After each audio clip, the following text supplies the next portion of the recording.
북악하늘교회 창립 3주년을 진심으로 축하를 드립니다. 함께 기뻐합니다. 3년 전에 창립 예배 때 제가 참석을 했고, 또 1년 지난 1주년 때 제가 참석을 하고, 작년에 2주년에는 제가 참석을 못했습니다. 사정이 좀 있어서. 그러나 심정적으로는 늘 가까이 있었고, 우리 목사님과도 이제 소통을 하면서 우리 북악하늘교회가 든든히 서가는 모습을 제가 느끼고 늘 기쁘고 감사하게 생각을 해왔습니다. 오늘 이 귀한 시간에 여러분과 함께 말씀을 나누게 된 것, 개인적으로도 영광스럽게 생각하고 또 교회와 하나님 앞에 감사를 드립니다. 일상적인 삶이 많이 달라졌습니다. 코로나19 팬데믹 상황, 국제적인 상황입니다. 제가 매일 아침에 전 세계적인 통계와 국내 통계를 페이스북을 통해서 계속 이렇게 확인을 하고, 또 신문을 통해서 확인을 하면서 캡처를 해놓고 매일매일 이렇게 메모를 해놓고 변화를 이렇게 느끼고 있는데, 참 심각한 상황이 아닐 수가 없습니다. 우리의 일상적인 삶이 개인과 교회와 직장과 가정 생활을 다 바꿔놓았습니다. 언제까지 지속될지 아무도 알지 못하고, 또 전과 동일한 삶으로 돌아간다는 것이 거의 불가능해질 정도로 부정적으로까지 얘기되고 있는 상황이기 때문에 이 뉴노멀 시대에 우리의 생각도 좀 달라져야 된다는 생각을 해보았습니다. 지난 봄 학기에 제가 장문신학대학의 개원교수로 한 학기 강의를 했는데, 박사과정에 있는 목사님들과 강의를 하면서 코로나 상황 때문에 온라인으로 이렇게 줌 강의를 시작했다가 좀 주춤해져 가지고 대면 강의를 딱 한 주일 했는데, 그때 마침 또 사정이 어려워져서 다시 학기 말까지 계속 온라인으로 하게 됐던 경험이 있고요. 또 제가 원장으로 있는 에큐메니컬 디아코니 아카데미 세미나 과정도 좀 더 온라인 상황으로 진행이 됐는데, 이번 가을 학기에 제가 생각을 좀 이렇게 바꿨습니다. 역발상으로 어차피 온라인 상황이니까 수강생 모집을 서울 수도권에만 국한했던 것을 아예 전국적으로 확대시켜보자. 매 학기에 10명, 12명 정도 수강생을 모아서 훈련을 시키는 프로그램인데, 굉장히 중요한 의미를 갖는데, 수강생 모집하기가 너무나 어려웠는데 전국으로 확대하니까 강원도, 부산, 전라도, 광주, 담양 등등 곳곳에서 참여하기를 원하시는 분들이 있어 34명이 등록을 했어요. 그래서 도리어 이 위기가 기회라는 말이 참 실감이 나는구나 하는 그런 느낌을 제가 개인적으로 생각을 해보았습니다. 간혹 교계에서 만나는 후배 목사님들 중에서 개척교회를 하시거나, 또 개척을 했지만 참 미자립 교회를 목회한다는 것이 너무나 어려운 것을 제가 너무나 잘 알고 있기 때문에 격려를 하면서 그런 얘기를 했습니다. 아예 온라인 시대가 왔으니 절망적인 어떤 여건이라고만 생각하지 말고 도리어 기회를 만들어보자. 내가 부족하지만 더 열심히 최선을 다해서 설교 준비를 하고 성경 공부를 하고 좋은 프로그램을 만들고 하다 보면 온라인 오프라인 상황에 더 많은 사람들이, 내 교회에 등록한 교인들은 10명, 20명, 30명이라 할지라도 수백 명, 수천 명이 내 강의를 들을 수 있는 그런 기회가 열렸어요. 실제로 아주 유명한 목사님들 중에 개교회 등록하신 분들은 한 500여 명밖에 되지 않는데, 수만 명의 성도들이 그 목사님의 설교를 듣는, 제가 이름만 얘기해도 알만한 그런 목사님들이 꽤 많이 생겨나고 있는 것을 볼 수가 있습니다. 본격적인 온라인 시대가 열렸는데, 제가 오늘 본문은 오프라인에서도 가장 오래된 교회 역사의 시발점이라고 할 수 있는 그런 시대로 돌아가서 본문을 잡았습니다.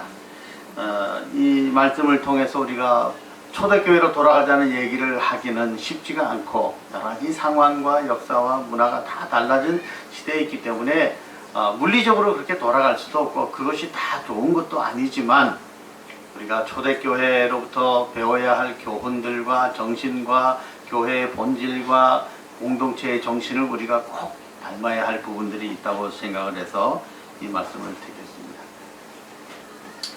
제가 아는 분 중에 홍보와 광고 전문가인 사람을 잘 알고 있습니다.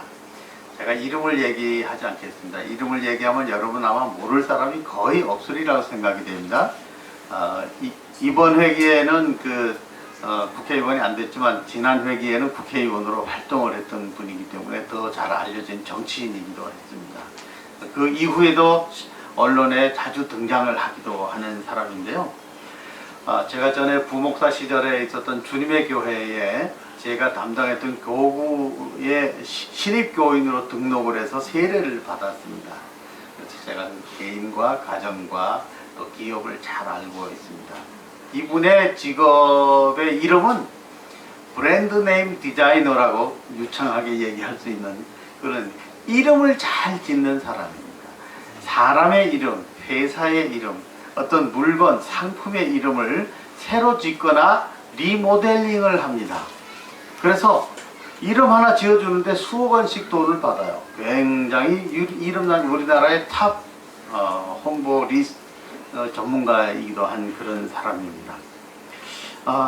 이 사람이 새로 이름을 짓거나 또 이름을 바꾸거나 할 때 어떤 원칙과 기준을 가지고 하느냐 봤더니 그 물건이 가지고 있는 본질적인 생명력이 무엇인가 그 포인트를 연구해서 분석을 해내는 거예요. 아주 오래된 그 상품은 그만큼 소비자들로부터 사랑을 받고 호감을 주고 매력을 주고 뭔가 중요한 어떤 생명력이 있기 때문에 생명력이 길어졌다라고 생각하면 그 포인트가 핵심이 뭔가를 찾아내는 겁니다. 그래서 그 생명력을 절대로 해치거나 함부로 바꾸거나 하진 않고 그 본질적인 생명력은 잘 지키면서도 그것을 이 시대에 맞게 많은 소비자들의 호감에 맞게 그것을 이미지화해서 매력을 풍길 수 있는 그런 이름을 바꿔주기도 하는 그런 사람입니다. 그분이 쓴 잡지에 쓴 글을 제가 한번 봤는데요. 제목이 뭐냐면 본질에 충실한 변화는 힘을 얻는다 이런 이야기였어요. 제가 좀 전에 말씀드린 그런 내용이라고 생각을 합니다. 오늘날 우리가 살고 있는 이 시대 현대 사회는 이미지가 이끌어가는 시대라고 해도 과언이 아닙니다. 개인이 가지고 있는 생김새와 말과 태도와 삶의 가치관과 직업과 다양한 모습을 통해서 우리 각자가 가지고 있는 이미지도 있고 교회가 가지고 있는 이미지도 있습니다. 본질적으로 교회는 이래야 된다라고 하지만 교회마다 제각기 개성이 있고 지역에 따라서 또 목사님들의 목회 철학과 주안점에 따라서 교회가 풍기고 있는 이미지가 제각기 다릅니다. 얼마나 말씀이 복음적이냐, 얼마나 교회다우냐, 또 성도들은 얼마나 성도답게 사느냐, 지역사회 주민들은 이 교회를 어떤 시각으로 바라보느냐, 안 믿는 사람들에게 비춰져 있는 교회의 모습은 어떤 이미지로 비춰지느냐 굉장히 중요한 부분이고 하루아침에 이루어지는 일은 아니라고 생각을 합니다. 한때 어느 대학에서 제가 강의할 때 함께 겸임교수로 있었던 미국에서 공부한 목사님이 신약학 전공이었는데 그분이 이제 논문을 줘서 제가 박사학위 논문을 제가 봤습니다. 그 논문에 그런 이야기가 있었어요. 미국 사회의 베이비붐 세대의 사람들은 1946년부터 65년 사이에 태어나신 분들인데 우리나라의 베이비붐 세대는 참고로 1955년에서 63년 사이에 태어나신 분들입니다. 우리나라의 1955년에서 63년 사이에 태어나신 분들의 숫자가 900만 명 정도, 아마 조금은 더 줄어들었을 거라고 생각이 됩니다. 특징은 이미 55년생부터 금년에 만 65세가 돼서 법적으로 노인의 나이에 들어가게 되는 노년의 나이에 들게 된 사람들로부터 앞으로 63년생까지 계속해서 900만 명 토탈로 고령화가 아주 심각하게 빠른 속도로 변하게 된다는 그런 얘기. 저는 이미 그 베이비붐 세대 이전 사람입니다. 그런데 미국에서 태어난 그 베이비붐 세대 사람들을 기준으로 그 전과 후 그 중간에 있는 사람들 기준으로 어떤 조사를 했냐 하면 교회를 새롭게 선택을 하거나 이사를 가서 교회를 선택하게 되거나 새로 출발하게 될 때에 어떤 기준에 의해서 교회를 선택하느냐, 이게 조사의 내용입니다. 미국 사회에 이미 이것은 20년 전의 통계입니다. 20년 전의 이야기입니다. 그만큼 오래됐지만은 참고를 할 만하다고 생각을 해서 소개를 합니다. 베이비붐 세대 이전의 사람들은 쉽게 얘기하면 나이 든 사람들입니다. 나이가 많은 노년의 사람들입니다. 나이가 많은 오래된 사람들은 교회를 선택할 때 전에 다니던 교회가 소속된 교단, 아니면 집안에서 전통적으로 다녀왔던 교회의 교단, 장로교 교회는 어디 가도 장로교를 택하고 감리교 출신들은 감리교를 택하고 이런 식으로 교단을 중심으로 교회를 선택한다. 교회가 좋다 나쁘다 크고 좋다 상관없이. 둘째로 베이비붐 세대에 속해 있는 사람들은 기호에 따라서 교회를 선택한다.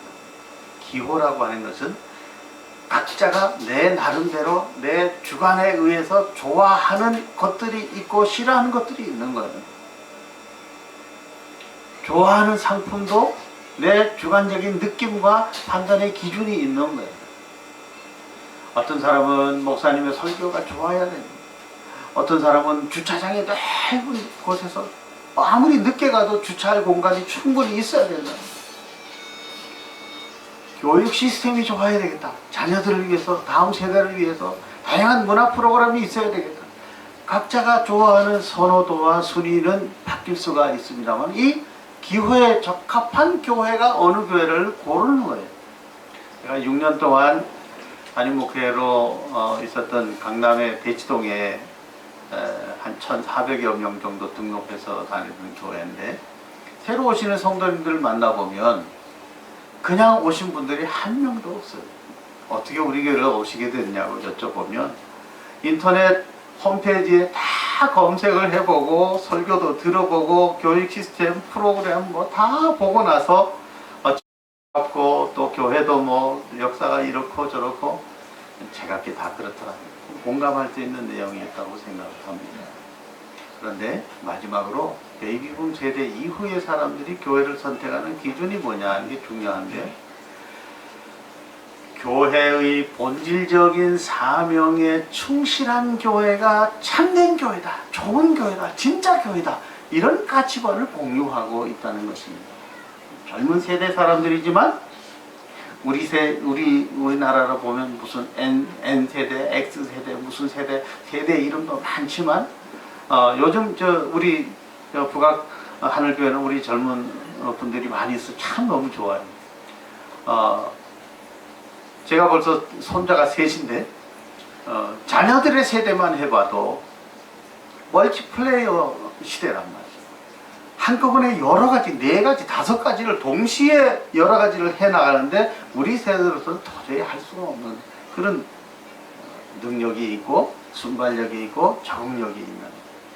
그래서 대화가 잘 안 통하는 것 같기도 하고 자기 고집을 부리기도 하고 자기 주장이 강하기도 하지만 본질이 무엇이냐를 추구해 나가는 데 있어서 실력이 있고 전문성이 있고 믿을만하고 신뢰성이 있는 사람에 대해서는 존경을 하고, 아무리 그럴싸해 보여도 참과는 거리가 멀고 불의하고 헛된 그런 것을 추구해 나가는 사람이면 존경하지 않는 그런 특징이 있다는 것도 참 존경할 만한 그런 것이라고 생각합니다.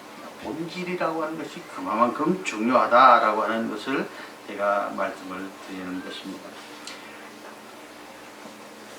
한국교회는 개교회 중심적이고 교단 이기주의적인 좀 좋지 못한 그 성향이나 관습들이 있어서 아주 초대형 슈퍼 메가 처치라고 할 수 있는 아주 큰 교회에 다니는 성도님들은 내가 아주 이러이러한 큰 교회에 다닌다는 것 자체를 프라이드로 생각을 하고, 또 그런 교회에 무슨 장로님이다 권사님이다 이런 그 직분을 본질과 어긋나는 것으로 활용을 하기도 하는 이런 문제들도 생겨나고 있어요. 큰 교회라고 해서 다 나쁜 것이 아니고, 저도 큰 교회에서 전도사 생활도 하고 부목사도 하고 뭐 나름 중대형 교회 목회도 해봤지만, 큰 교회는 큰 교회대로 큰 일을 할 수가 있고, 작은 교회가 감당하기 어려운 중요한 몫을 감당하고 또 리더십을 발휘하고 또 작은 교회들을 도와주는 그런 좋은 점들이 있기 때문에 우리가 뭐 꼭 몇 명까지 교회는 뭐 제한을 해야 되는 이런 기준을 가질 수는 없는 것입니다. 그러나 작은 교회는 작은 교회대로 정말 가정 같은 교회를 이룰 수가 있고, 서로 위하여 기도할 수 있고, 아름다운 공동체로서 서로 섬길 수 있기 때문에 참 중요한 의미도 있습니다. 큰 교회는 담임 목사님이 목자가 양을 알지 못하는, 이름도 알지 못하고 어떤 가정 형편이 있는지 어떤 기도 제목이 있는지를 알지 못하고 신방도 하기 어렵고 커뮤니케이션도 잘 되지 않는 그런 한계들이 분명히 있어요. 우리 교단에는 모 교회가 제가 소속된 평북노회 소속인데 한 교회가 크게 돼서 4교회로 나눠서 부목사님들에게 담임 목사직을 주고 했는데, 조금만 커지면은 갈라나가고 하면서 발전적인 분립을 하면서 지금 벌써 9개째 교회가 되고 있어요. 높은 뜻 숭의교회라고 얘기하는 그 시리즈 교회죠. 무슨 교회, 높은 뜻 무슨 교회 이렇게 나가고 있는데 참 아름다운 모습이라고 생각이 됩니다. 뭐 제 개인적인 얘기를 자꾸 해서 죄송하지만, 제가 이제 한 독일에서 10년간 유학을 하면서 공부를 했는데, 정말 교회가 어려운 처지에 놓여져서 아주 저에게 부탁을 하는 것을 거절하기가 너무 어려워가지고, 한 20명 이렇게 유학생들과 광부 출신, 간호사 출신의 교포들이 있던 하이델베르그 한인교회 목회를 한 2년을 했습니다. 제가 제안을 했습니다. 20여 명의 신학생, 유학생들이 와서 신학을 공부를 하고 있는데, 이분들이 자유롭게 참석을 하면서 한 달에 한 번은 신학생들도 설교할 수 있는 기회를 드리고 사례도 하자. 주일학교를 신학생들이 맡아서 3그룹으로 나눠서 예배는 한국말로 하되, 한미가정, 나토군 사령부에 있는 미군과 결혼한 한국 부인들의 사이에 태어난 아이들은 영어를 하니까 영어로 성경 공부를 하고, 한독가정에 있는 간호사 출신으로서 독일 사람과 결혼해서 자녀를 낳아서 키운 독일어를 주로 하는 가정 아이들은 독일어로 성경 공부를 하자. 또 한국 유학생 중심의 자녀들은 한국말로 성경 공부를 하자. 이렇게 성경 공부반은 3그룹으로 나눠서 하고, 그 전에 목회자가 성결교 목사님으로 성결교 교단과 같은 그런 법적인 근거도 없이 성결교 교단 같은 목회를 했는데, 교단을 초월해서 에큐메니칼적인 교회를 하자. 이렇게 해서 많은 사람들이 자유롭게 와서 봉사도 하고 함께 교제도 하면서, 제가 한 2년 동안 짧게 목회했지만 한 80명 정도까지 모여서 아주 해외 교회로서 참 재미있는 그런 목회를 경험해 본 적이 있습니다. 이런 말씀을 드리면서 말씀을 드리는 것은, 주님 몸된 교회는 주님이 주인이 되는 교회가 되어야 한다는 것이 중심입니다. 어느 특정 계층의 사람들의 전유물이 돼서도 안 되고, 담임 목사의 교회가 돼서도 안 되고, 한계적인 상황 속에서 이런 사람들만 와야 된다라고 얘기할 수가 없는, 주님이 주인이 되는 교회가 원칙이고 기본이고 중심이 되어야 하는데, 그 중심 속에는 복음의 정신이 중심이 되어야 합니다. 복음이 중심이 되고 핵심이 되고, 그 복음을 통해서 구원의 역사가 일어나고 많은 사람들이 그것을 통해서 은혜를 받고, 교회의 본질적인 사명인 예배와 친교와 봉사와 선교와 교육의 사명이 다양하게 이루어질 수 있는 건강한 교회 공동체로 세워져야 한다는 것을 말씀을 드릴 수가 있습니다. 이제 본문의 말씀을 몇 가지로 교훈을 찾으면, 예수 그리스도의 십자가의 고난을 통한 죽으심의 사건, 그리고 부활 승천의 사건 이후에 마가의 다락방에서 열심히 기도하고 성령의 충만함을 받았던 120명의 제자들이 성령의 능력을 받아서 방언도 하고 힘을 얻어서 고난받는 것도 두려워하지 않고 전도를 열심히 하기 시작을 했습니다. 많은 사람들이 은혜를 받고 구원받는 사람들의 숫자가 늘어가기 시작을 했습니다. 말씀의 은혜를 받은 사람들이 양심의 가책을 느끼면서 회개하기 시작을 했습니다. 37절의 말씀을 보면 그들이 이 말을 듣고 마음에 찔려 베드로와 다른 사도들에게 물어 이르되 형제들아 우리가 어찌할꼬 어떻게 하면 좋겠냐. 회개라고 하는 것, 말씀으로 은혜를 받고 나면 어떤 형태의 말씀이든지 선포되어지는 목사님 말씀을 듣든지 글로 쓰여져 있는 성경 말씀을 통해서 말씀을 보든지 또 계시되어지는 어떤 사건을 통해서 세미한 음성으로 우리에게 전해주시는 성령의 역사로 인한 그 마음의 울림을 통해서 듣는 계시되어지는 하나님의 말씀이 있어요. 이 말씀을 통해서 우리는 영적으로 예수 그리스도를 만나는 체험을 하게 됩니다. 그런 경험을 통해서 영적인 예수를 만난 경험을 통해서만이 우리의 영적 거듭남의 역사가 일어나게 되고 내가 영적으로 거듭나야만 내가 예수 앞에 죄인임을 깨닫게 되고 죄인임을 깨닫게 되었을 때만이 우리는 진정한 내 자신의 삶의 전반을 살펴보면서 내가 회개를 하게 되는 것이죠. 놀라운 역사가 일어나는 것이라고 생각합니다. 회개의 역사가 일어나야만이 우리는 하나님 앞에 언제나 우리는 죄인임을 고백하고 죄인으로 살아가지만 예수 그리스도로 말미암아 구원받은 믿음으로 의롭다함을 받은 죄 없는 사람처럼 여겨주시는 그런 은혜, 이것이 바로 구원의 역사라고 말씀을 드릴 수 있습니다. 그런 예화를 여러분 아마 많이 들어보셨을 거라고 생각이 되는데요. 중국에 와서 선교를 했던 19세기에 아주 유명한 허드슨 테일러라고 하는 선교사가 있었습니다.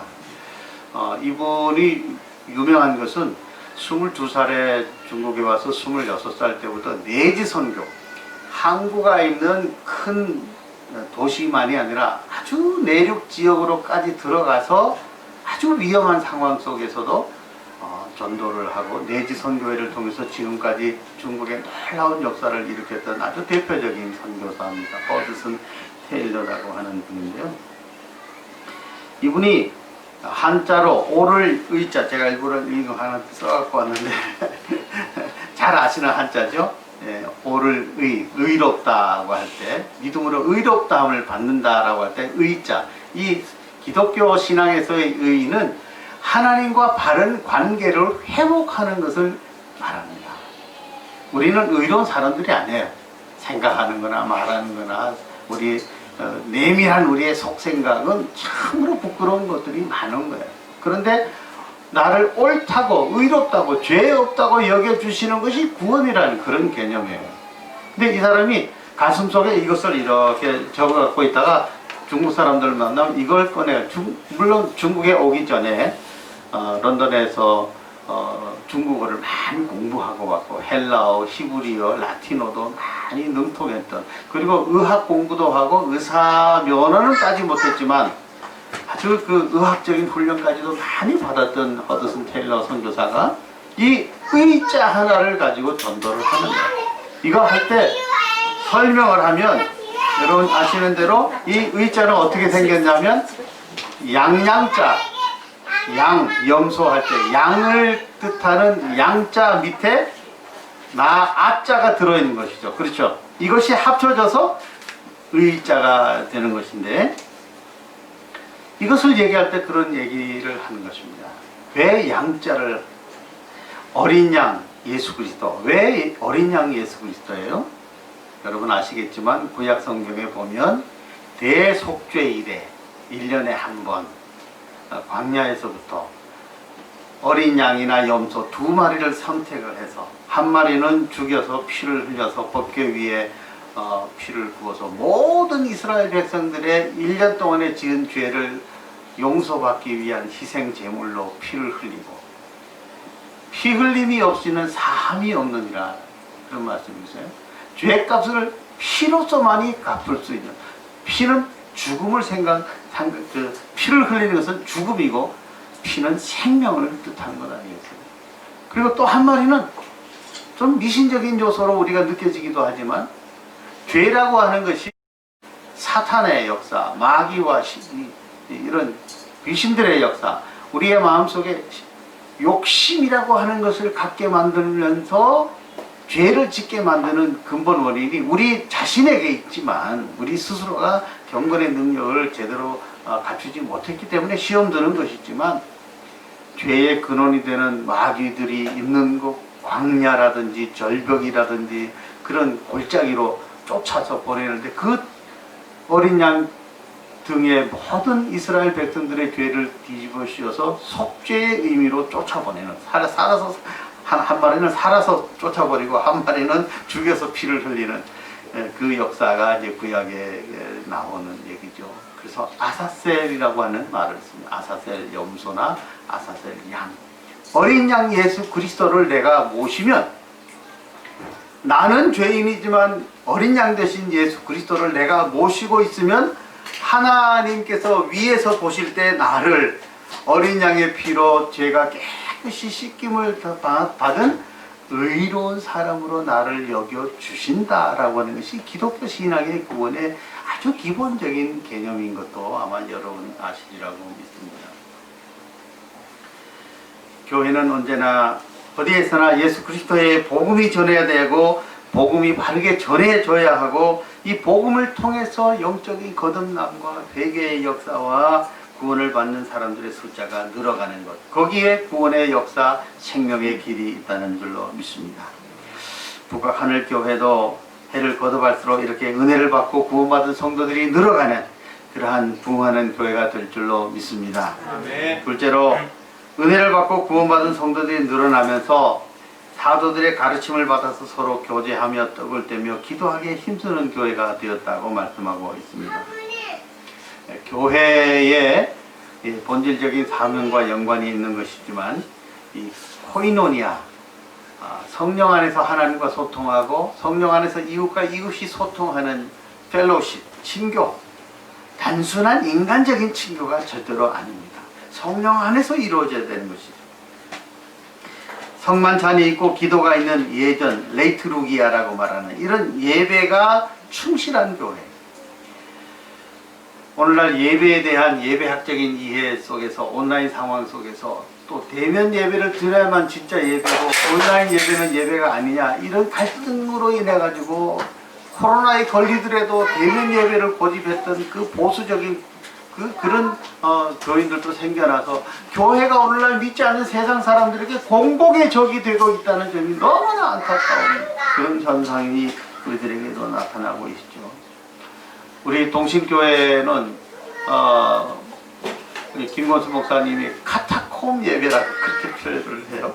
이 온라인 비대면 예배를 카타콤 지하 묘지에서 드리는 옛날 우리 성도들의 어떤 이미지로 연결시켜서 그렇게 표현을 하지만 이 카타콤 예배도 또 북한의 지하교회도 큰 소리로 찬송도 못 부르고 기도도 못 하지만 그 애타는 심정에 하나님을 향한 기도와 예배가 얼마나 진실된 성도들의 모임인가 하는 것도 생각해 볼 수 있는 것이죠.